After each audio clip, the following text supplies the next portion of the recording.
Alors voilà, on va vous faire une petite présentation des quartiers de la ville.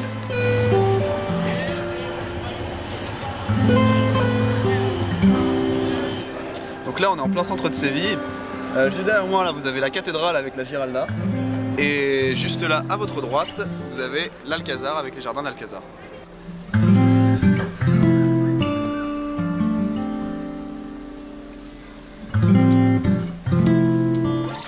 là on est toujours à côté de la cathédrale.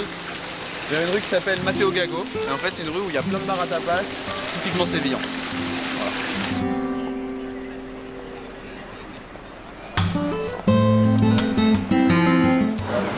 Derrière moi vous avez le bar qui s'appelle le Flyers Teas.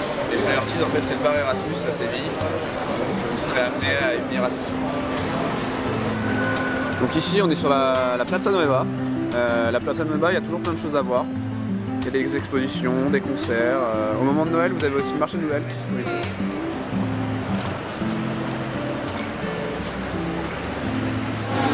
Alors pour les amateurs de shopping, la calle Velasquez, suivi de la calle Tétouane et aussi la calle Sirpès qui est la rue parallèle.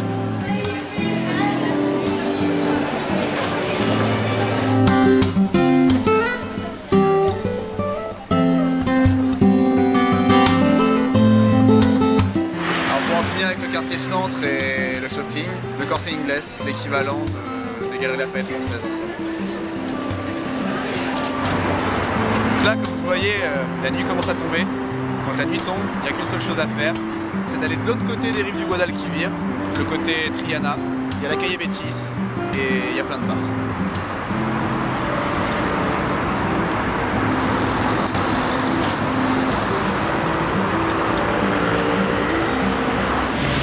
Alors là, on est à Prado de San Sebastián.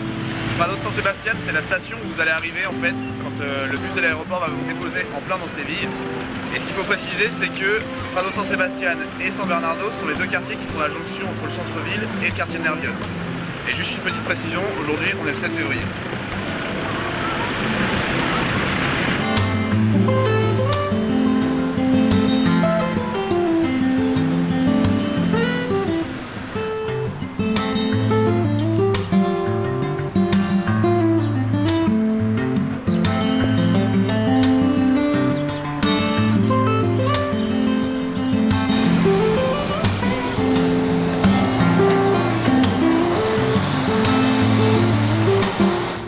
L'un des monuments les plus importants à Séville à ne pas manquer, comme beaucoup d'autres monuments, la Plaza de España.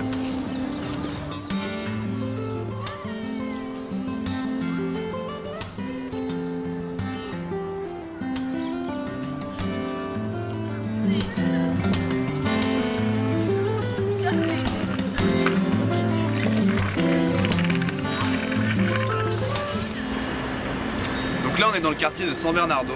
San Bernardo c'est un quartier qui est en pleine reconversion. Juste ici ils sont en train de continuer de construire la ligne de tramway. Là à ma gauche vous avez le métro. Juste derrière la ligne ferroviaire, enfin la gare ferroviaire exactement. Et en plus de ça, San Bernardo c'est un quartier qui est à majorité résidentielle. Il y a beaucoup d'étudiants qui vivent ici et pour preuve en fait vous avez l'université de Séville qui est à quelques pas d'ici.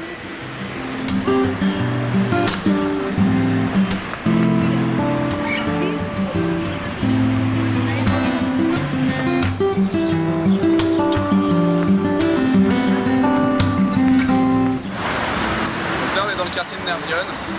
Le quartier de Nervión, c'est le centre d'affaires de la ville. C'est là où se regroupent les plus grandes banques, mais aussi les sociétés les plus importantes de la ville. On y trouve aussi les plus grands centres commerciaux et les boîtes de la nuit les plus importantes comme l'Abril ou le Caramello par exemple.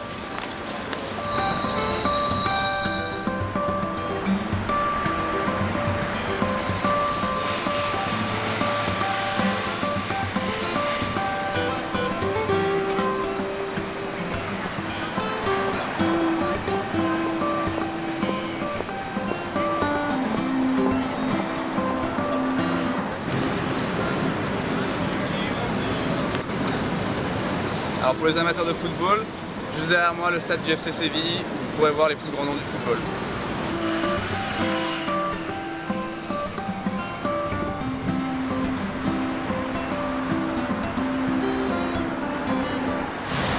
Alors concernant les autres quartiers tels que Triana ou l'Alameda, on ne vous présentera pas dans cette vidéo, Il faut bien évidemment pas que vous les laissiez de côté, mais on vous les montre pas tout simplement parce qu'il ne faut pas concentrer vos recherches là-bas étant donné qu'ils sont un peu éloignés de tout, notamment du métro.